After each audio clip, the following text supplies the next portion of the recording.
Hey everybody, it's Cooking with Cory, and it is only like, what, 6:15, and it's pitch black outside because that's wonderful daylight savings time.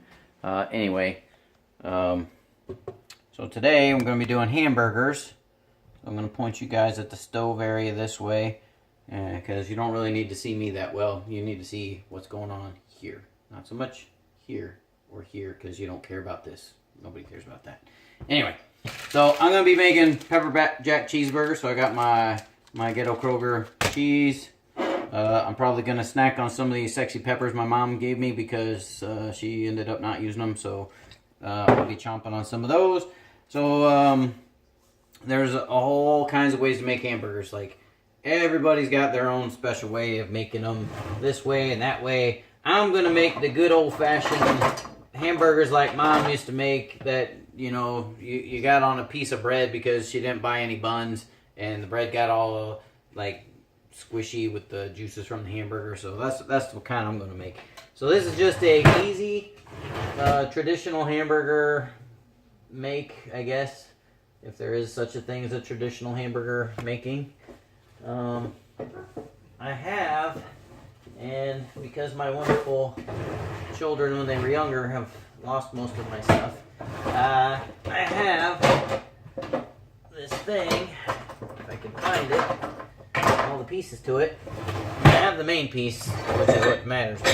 Anyway, I have this thing here, which is a burger maker, and what this burger maker does is, when it had all the pieces, it had a bottom piece to catch the juices. It has this little, the waffly piece to give it, so the juices can kind of squish out of it a little bit. And then it has lines in it. So you could have like reverse lines on it. And that's for if you use a flat pan, and then the meat will be wavy, so it'll have reverse bumps in it. I don't know why they did that, whatever. But then it also had this thing with a handle on it, and you could smash it in there, and you could get it so that it was nice and tight, and you would have these really perfect little patties, and then plop them right on the grill or on a plate and take them out. It's really good. Never mind. This is chip clip. So anyway, I have the most important part, which is the patty piece to hold. So who knows where the rest of the pieces are, and moved a bunch of times, and I have no idea where they got disappeared off to. So anyway, what you need to make hamburger. Now, what you can do if you're just like, hey man, I don't care, is just take some salt and pepper, mash up the meat, make balls, and wham them in there and call it good. But if you want your hamburgers to be a little bit more tasty and maybe have some other stuff on it, you don't want to just use just plain meat. So you want to put some stuff in. And also, what a lot of people don't understand is, depending on the meat, fat is what gives the hamburger the flavor. So the fatter the meat, but it also is what causes them to catch on fire on the grill. So the same thing here, it's going to make a lot of fat. So you want a pan that you can get the fat out of. If you're buying really lean hamburger, you won't have as much of a problem with that. And you want to mix all your spices and stuff in your hamburger meat first. A lot of people like sprinkle all kinds of powders and gooks and craps on the outside. Well, as the burger's cooking, most of that comes off. I mean, it still tastes good. I know, like, some other my friends that are super like cookout people, and they do barbecues. They slather barbecue sauce and pastes and juices and all this crap on there. They pour beer on their hamburger or whatever. Whatever makes turn you happy, but yeah, you don't need all that stuff. You need a little bit of salt, and you need a little bit of pepper. Where's my pepper? Some pepper, and since it's just me eating them, a little bit of cayenne, and what else do we got up here that would be really yummy in here? All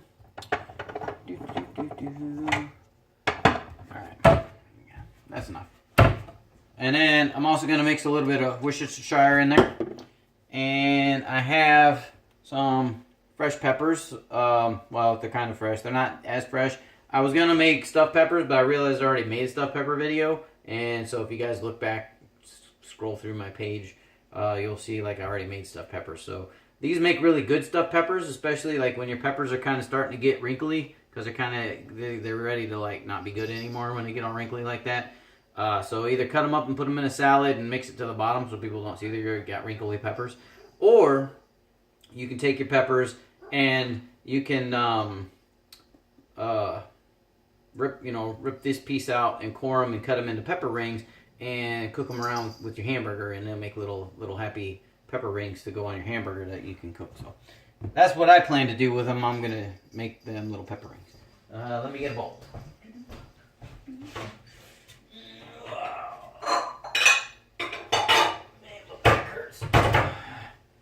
Okay. Alright, so the pan's warming up because you never cook in a cold pan, right? Don't do it. I'm telling you, don't do it. Now, because I'm doing hamburgers, I'm going to use a little bit harder spatula. It's got not as much flex to it because I want to be able to get that sucker in there in case it's, decides it's going to be sticky and stick to the cast iron skillet there. Alright, so let's get our meat. And I need a knife to open the meat. Okay.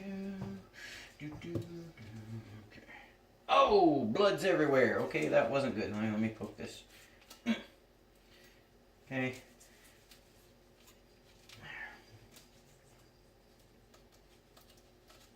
I'm cutting that baby open.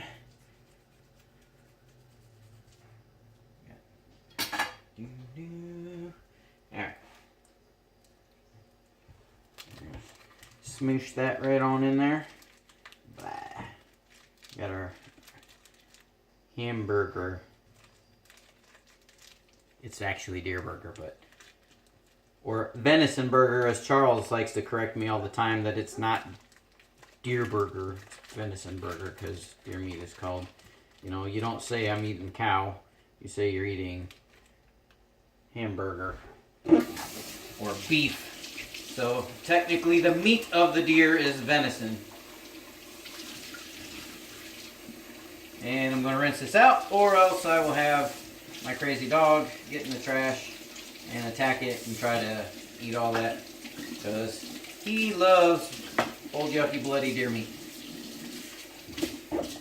And because I've only actually got to go hunting one time this year, I have not got a deer, because the one day I did go hunting, I dropped my coffee cup out of the deer stand and it decided to hit every single rung on the ladder on the way down. So I scared every living thing out of the woods. And so no deer for me this year. Alright. What else? We like some garlic. This. You can measure it if you want. If I can find my measuring spoons. My daughter cooked here last time. She came over and kind of moved my stuff around to places it doesn't belong. Gotta kind of relocate my things. What the?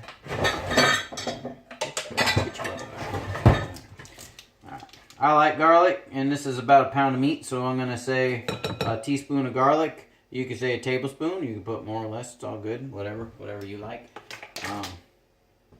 I'm only using measuring spoons because I'm too lazy to walk over there to the drawer and get a bigger spoon. But normally I would use my hand. But I didn't want to smell like garlic all night. Alright, we're going to get some pepper. We're going to pour about a half a teaspoon. That's about a half a teaspoon right there. Learn how to use your body to measure stuff, like how much things are. And, it'll save you from having to dirty a whole bunch of dishes. And because cayenne is a little bit strong, we're only going to just spread a little bit in there. Just enough to give it some taste there. And we'll take a little bit of salt. I'm going to say maybe about half a teaspoon of salt. Put that in there. And then we will take our binder, which is an egg. So you can use different binders. Some people use breadcrumbs. I use breadcrumbs when I'm going to make it as a meatloaf. I do not use breadcrumbs when I'm going to make a hamburger. I use an egg. You're going to just smoosh it all up in there, and it'll help bind the meat together a little bit. So you just crack it right on in there. And then you just work it with your hand. Just get all up in there with it.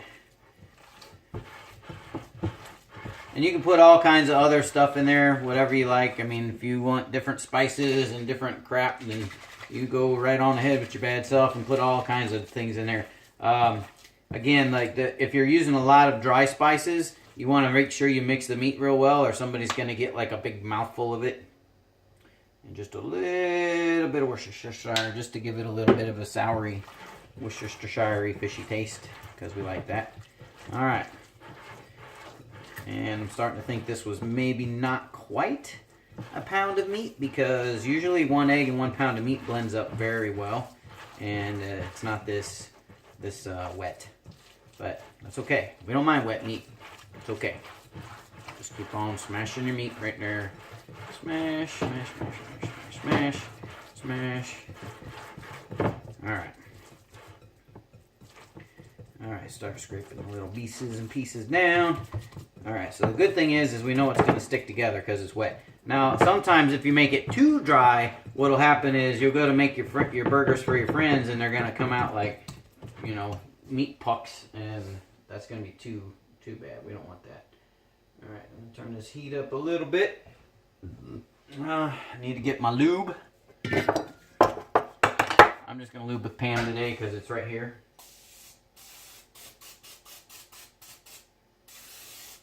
You don't have to get too crazy with it, but I don't have any oil handy. Oh, I guess I did. What? Dog? Oh.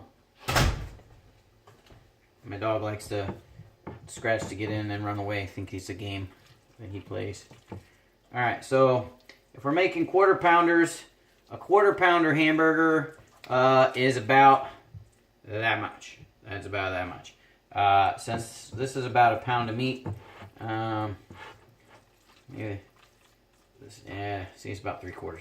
You know, there. So when you mash that all out, it's gonna be. Now, see, you could just stick it right in there like that. Like, it's mashed. It's good. It's a burger. What happens when you put your little meat puck on there and it's too thick like this? When you set it on the grill, it ends up shrinking and getting taller and taller, and then you have a giant meatball instead of a hamburger.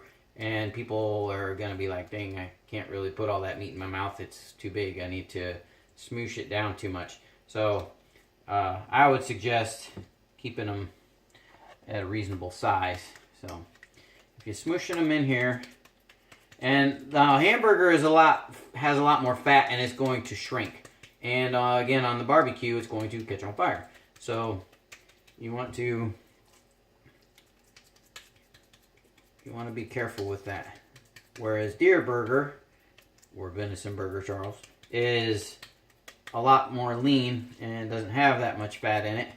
So it'll end up not shrinking as much, and it definitely doesn't do that little baller up thing where it turns into a giant meatball. Alright, let's bump this baby up. Alright. Alright, meat's good. Alright, so this is what this does. It makes it so you have a pretty decent, store-bought hockey puck looking hunk of meat. Alright, so you give her a little tap. Put some love tap in. Come on, love tap. Black. See, it's got little pretty lines on it. Pretty lines. Okay, so we're just going to throw that right in there.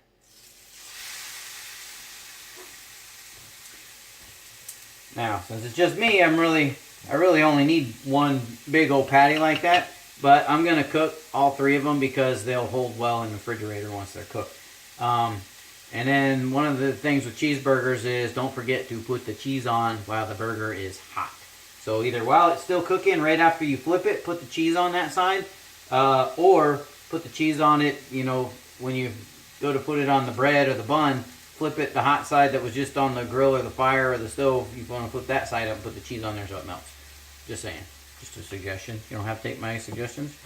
You don't even have to watch my videos, really. But I appreciate that you do. See, look. He did it again. Did you hear that? He scratched at the door, and when I go to open it, watch, he won't be there. Ah, me like right. You smelled the food. That's what it was, huh? You smelled food. You're like, hey, man. Alright, wash the hands.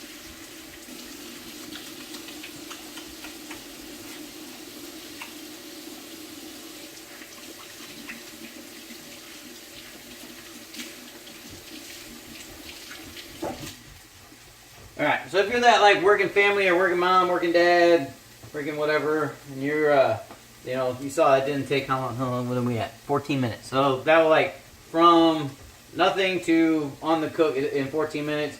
You want to cook your meat depending on how you like it, medium rare. I already told you how to do that. Hamburgers are a little bit different with the squish and touch test, so you may also want to, if you do like rare hamburgers, cut into it a little bit and make sure the middle is, you know, pink and not freaking still moving around in there, because that can make you sick. I'm gonna do them about 5 minutes aside, 4 or 5 minutes aside. It's, you know, it's totally on you. You can see like a pancake, it starts to brown up around the edges. You see that? So it's kind of browning around the edges. So when it starts to do that, then that means it's, you know, it's getting really good and done on the bottom there. And then you could like throw your tater tots or whatever. Now the thing with tater tots, French fries, and all that crap, if you're not like deep fat frying them because you got a fryer already, which is a whole nother. I have a fryer. Maybe we'll fry some stuff later, but that stuff, if the frying's going to be quick, and it'll be done the same time your hamburgers are done for your family. If you are doing stuff in the oven, you want to get them potatoes cooking first, your tater tots, French fries, whatever. And then when your little screaming kids come running around screaming they're dying of hunger and they need to be fed, then you'll have everything ready at the same time, and the hamburgers won't get cold. Anyway, so while this is cooking, I'll flip it. As it flips, I'm going to chop up my peppers. I'll put my peppers in there and let them cook in the meat juices that are on there, and it will make an amazing cheeseburger. Anyway, thanks for watching my videos. Like them, share them, send people to my thing, subscribe, and all that fun stuff.